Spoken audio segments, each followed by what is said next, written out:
Drink Georgetown Tavern Beer, your new locally brewed domestic-style lager. 4.2% alcohol. Cheap, good, local. If you prepare well, your team is probably going to play well. You're not always going to win, but they're going to play hard. They're going to go out there and give good performance. You can live Tony, with that. Today we're going to talk about our next opponent.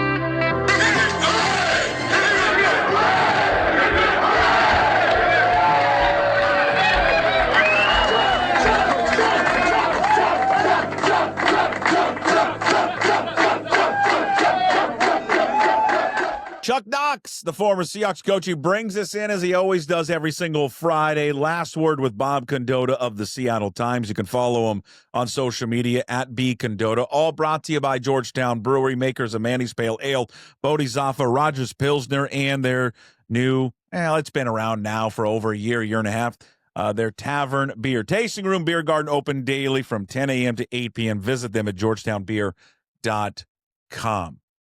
We always come in every show with Chuck Knox, and Chuck Knox had one of the best ones, in safety, Kenny Easley, and we lost him at the age of 66 this past Saturday, Bob.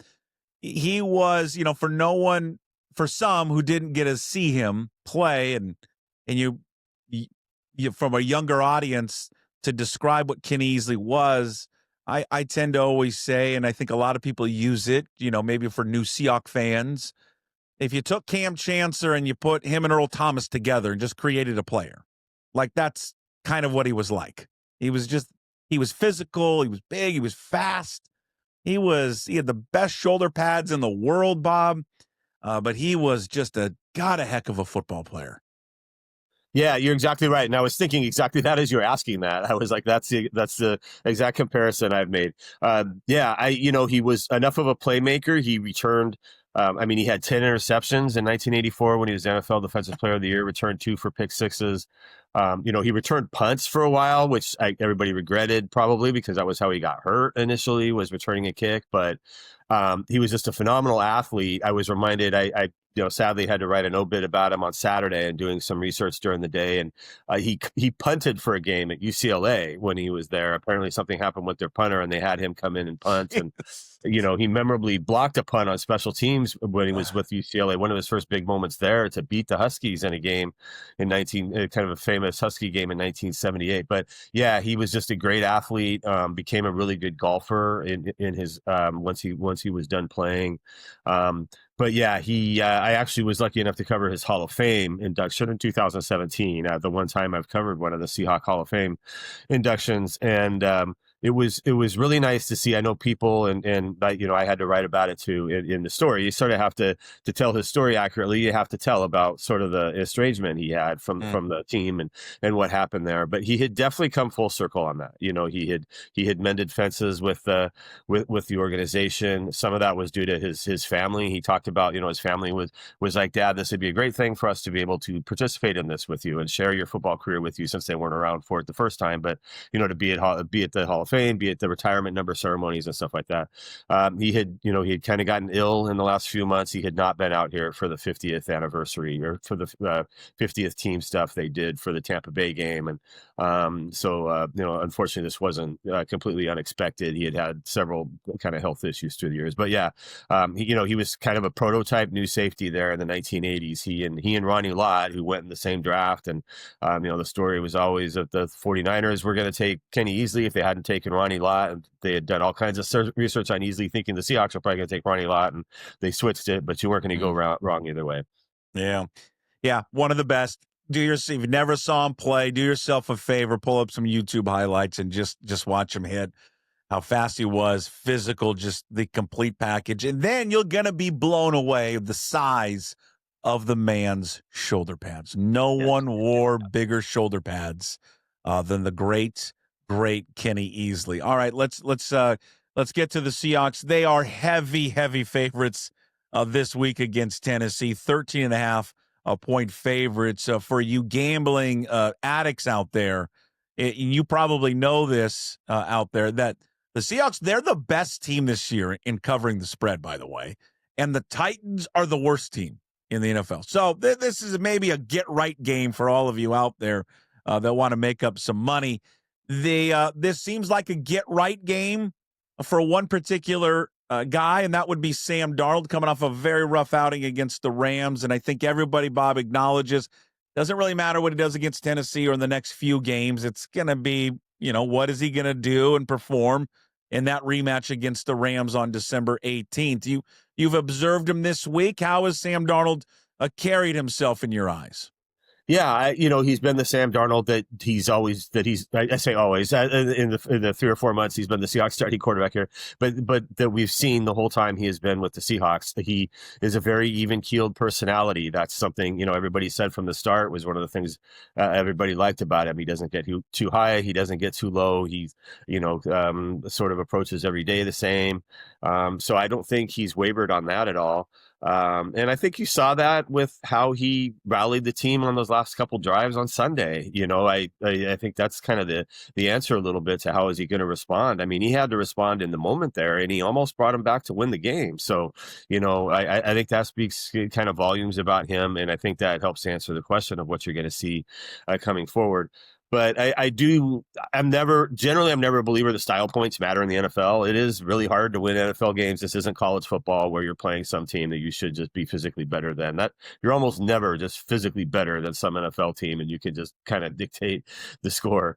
But I do think style points matter a tiny bit for the Seahawks in this one, and especially just with their offense. I think they need to feel like they can play sort of a clean, efficient, turnover-free game and take care of business sort of easily when they have the opportunity to do so, because it's not just the Rams game. They've been having some injury, or some turnover issues. They have the most turnovers in the NFL. The Houston game got a lot closer than it needed to because of some turnovers that they had. And, it has kind of come back to bite them here a little bit. So, going into this stretch, and especially that last 4-game stretch, I think they need to feel like the offense is getting to a point where it's still putting up great numbers, so that's kind of the other thing about it. But I do feel like they need to play a good, clean game in this one. It'll be interesting how they will change their attack offensively next time they play the Rams. And I wonder if they use this next few weeks of kind of not game planning specifically for the Rams, but ramping up maybe I don't know what it is, Bob, a different style, a different attack against them. But, I think that is going to be the biggest question, I think, for this offense. And I think for Sam Darnold moving forward, it's, you can beat all these other teams, and they've done a great job. They've had a fantastic season.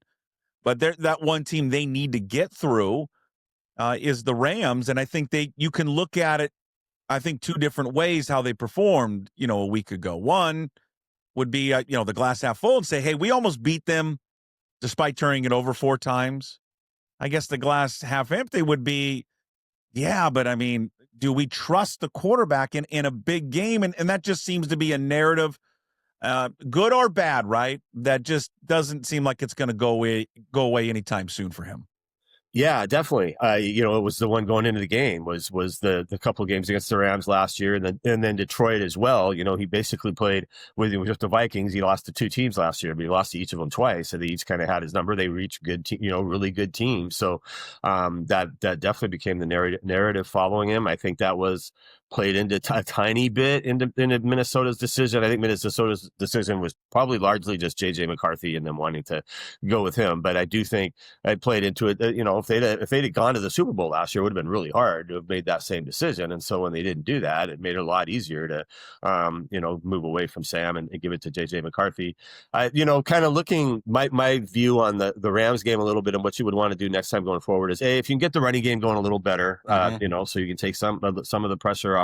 And they got it going in spurts here and there, but if you can get that going a little bit better. The other thing is, I think more quicker passes. I think the Rams kind of tried to bait Sam Darnold a little bit into some of these things. You heard them talk later about how they thought he was going to want to get rid of the ball more quickly, but get rid of the ball in general because of the 9 sacks he had taken in the game last year. And so that they thought that this time he's going to want to throw it. He's not going to want to take a sack. And so if we can get pressure on him, and then he's throwing up some harried passes, that he's not going to want to take the sack, basically. And I think you kind of saw that twice where he did do that last interception where he was, definitely should have just tried to eat that or just try to throw it out of bounds or something, but do something else than what he did there.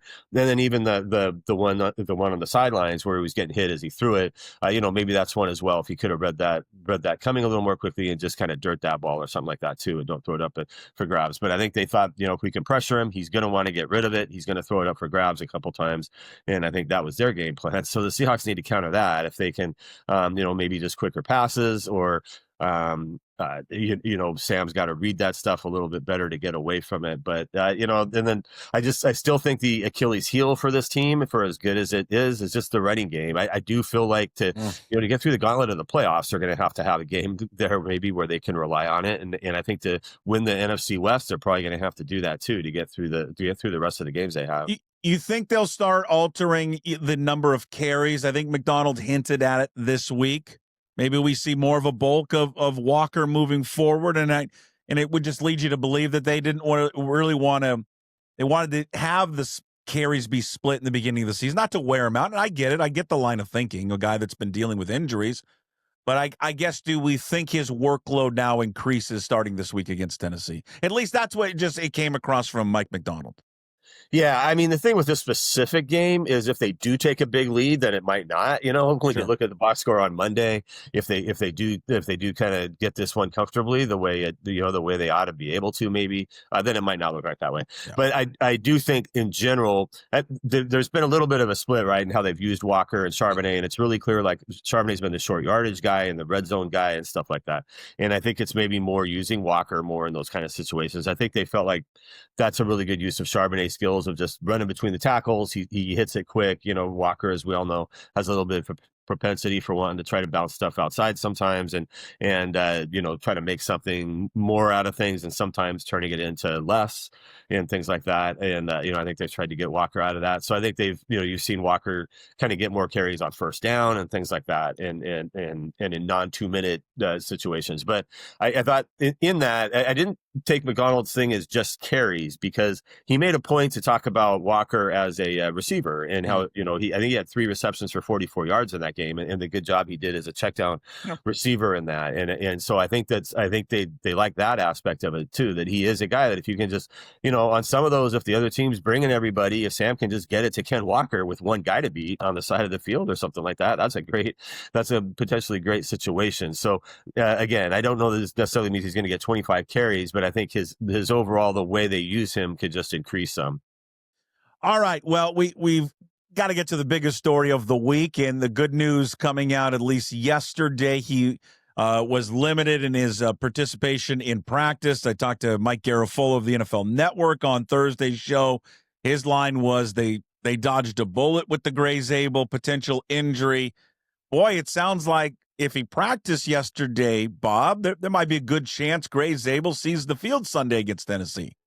Yeah, for sure. They've admitted a couple times this year that they've sort of let their decisions on this kind of be like, well, for the long haul and like what they did with Julian Love and things like that. So who knows? Maybe he could be well enough to play, and then they get to Sunday and they're like, maybe we can let him rest and get to next week kind of thing and make sure it doesn't get worse. So I don't necessarily take, we've seen a couple times where guys have come back, they've practiced a little bit, then they haven't played on Sunday because they've sort of made a longer range decision. So we'll have to see on whether he plays or not. But for sure, the fact that he's out there at all doing anything is for the long term is obviously the best news there. And Mike McDonald pretty frankly said the same thing about how it could have been a lot worse, and they got the good news. They got good news on Monday with the imaging that it wasn't a serious injury, and they had definitely worried that it could be. So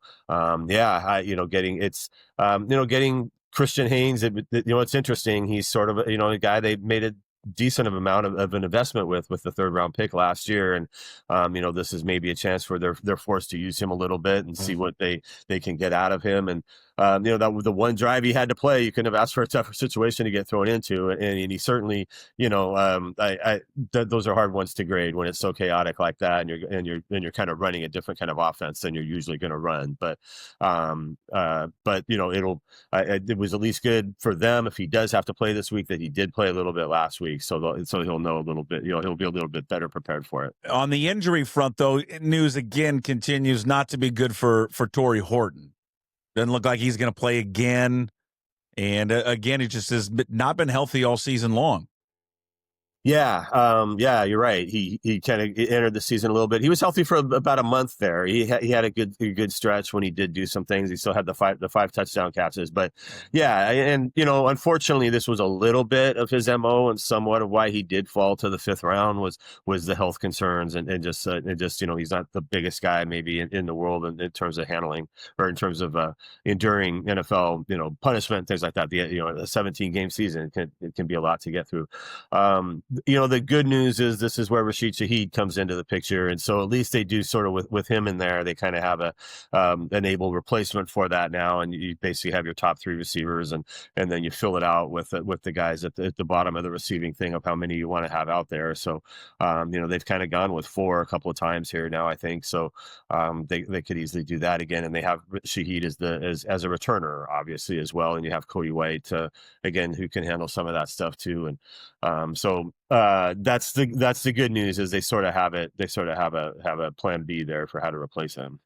Okay, there he is. The Last Word with Bob Condotta every Friday with us, all brought to you by Georgetown Brewery. Check out their tasting room, beer garden. It's open every single day, Monday through Friday. Opens up at 10 a.m.